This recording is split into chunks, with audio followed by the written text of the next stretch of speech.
please like, share, and subscribe. Thank you.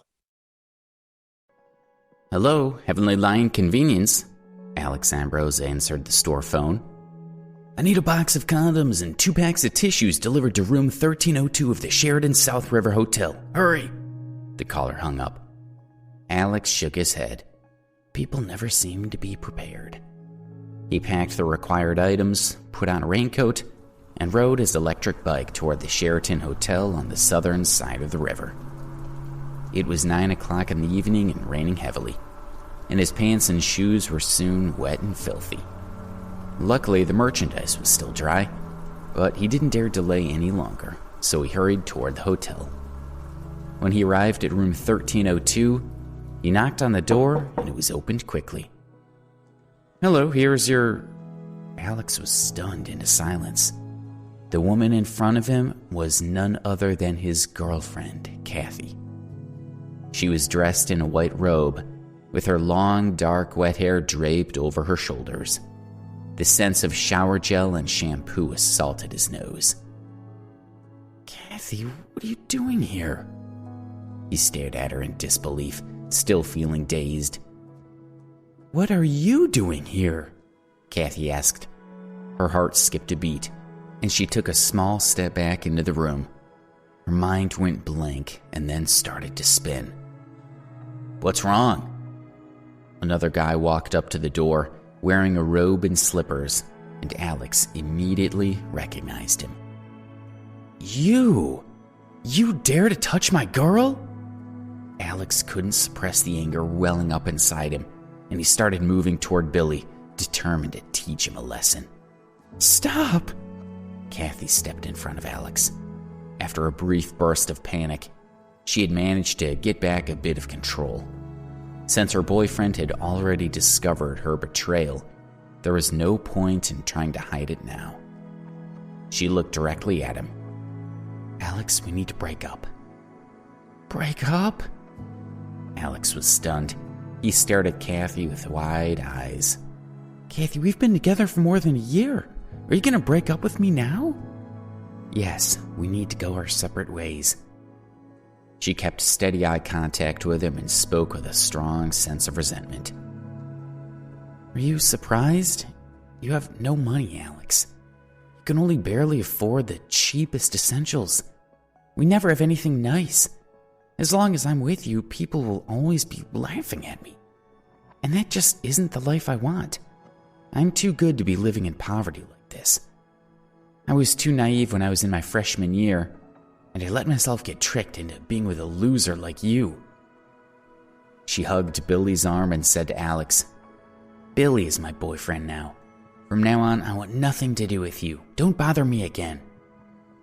Well, seems like you're just her good-for-nothing ex now. Billy looked at Alex with a provocative smirk. Alex, standing there in a raincoat with mud stains on his pants and shoes, felt like Kathy was right. He was a complete loser. Billy took the plastic bag from his hand and took out the box of condoms. He waved it at Alex and laughed as he said, I'm staying in a nice hotel, having my girlfriend's ex bring me condoms, and you're single. Sure was good of you to help me out. Why are you still here? Kathy scolded Alex. Nah, it's good that he didn't piss off. Maybe you want to see me beat him down, huh, Kathy? Gotta give a lady what she wants, Billy sneered. Alex felt utterly defeated. He slowly turned around and walked out of the room. Bro, you're not even taking the money? Nice. I get a girlfriend and a gift. Billy felt great watching Alex slumped, dejected posture as he closed the door behind him. When Alex left the hotel, it was raining even harder than before. He took off his raincoat, allowing the cool rain to drench his entire body and help clear his head. Kathy had discarded him because she believed he had no money. Losing such a materialistic woman should be something to rejoice over. So why should he be sad? Bzz, bzz. His phone vibrated in his pocket. Alex took it out and glanced at it. But when he saw the number, he stopped walking. His entire body was shaking as he read the text. After a review, the Ambrose family has decided that their son Alexander has met the conditions required for entitlement to his inheritance. From today onward, control of his property will be returned to him. The bean-sized raindrops plopped onto the screen, causing the text message to gradually become blurry. Alex's mind began to spin. Not for this message, Alex would have almost forgotten his identity as a super rich kid. Over the last 7 years, his family had been assessing him, withholding his fortune until they were satisfied he met their draconian conditions. And now, finally, it was over. Everything that rightfully belonged to him was finally his to claim. Alex woke up early the next morning and drove to the city. In a great mood, he got out of his car and went straight to the Metro Skybank, right in the heart of the wealthiest part of the central business district of New York. Various luxury cars were parked around the bank.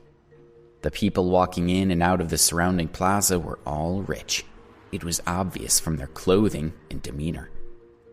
Alex strode to the door of the bank and pushed it open. Ouch! The main door could be opened both inward and outward, and Alex had been a bit careless when he pushed it open from the outside. As a result, the door had bumped into a long-haired young woman who had been heading out of the building. He quickly apologized. "Sorry, I didn't see you." "What do you mean you didn't see me? What, am I invisible?" She held a hand to her forehead and glared at him. The bank's assistant manager, Karen Young, had noticed the incident and hurried over. She checked on the woman first and then looked at Alex in disapproval. When her gaze swept over him, a trace of suspicion appeared on her face. Metro Skybank was different from most banks, as the clientele were almost exclusively high-end business people. Karen knew the young woman was there with her father, but she didn't know why Alex was there. Judging from his appearance and age, he wasn't their usual type of customer. "Sir, can I be of assistance?" she asked with a polite but forced smile. Alex simply said, "I'm here to withdraw money." "Withdraw money?" the sullen woman asked, sneering at him. "Do you have a card?" Karen asked, continuing to smile politely. Getting a Metro Sky Bank card was not easy. $1 million of savings was the minimum requirement to qualify. Karen felt certain that the man in front of her couldn't have much experience with the bank and wouldn't know their rules. Perhaps he had thought that other banks' cards could also be used here. "No," Alex replied, shaking his head. The woman he had accidentally hit with the door couldn't help but giggle when she heard his honest reply. He wasn't worth any more of her attention. "Let's go." Her father had walked up, still arranging the documents he was carrying.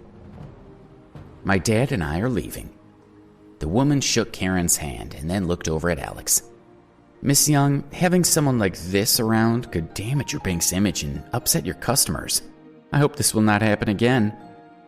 With that, she took her father's arm and opened the door.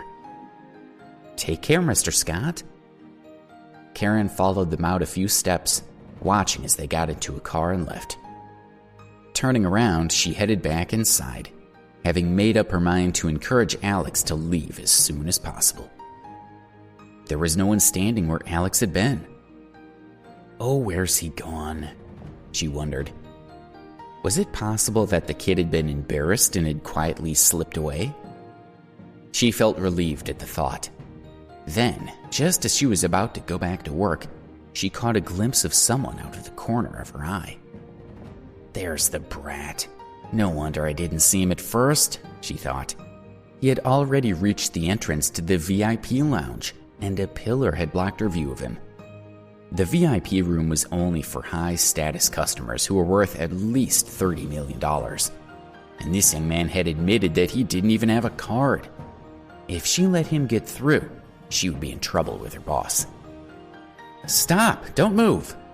Karen yelled, feeling desperate. The other customers all looked around at her, obviously annoyed by her shouting. She could only smile apologetically as she walked quickly toward Alex. But he had already walked through the lounge, opened the door to the VIP room, and stepped inside. Thank you for watching.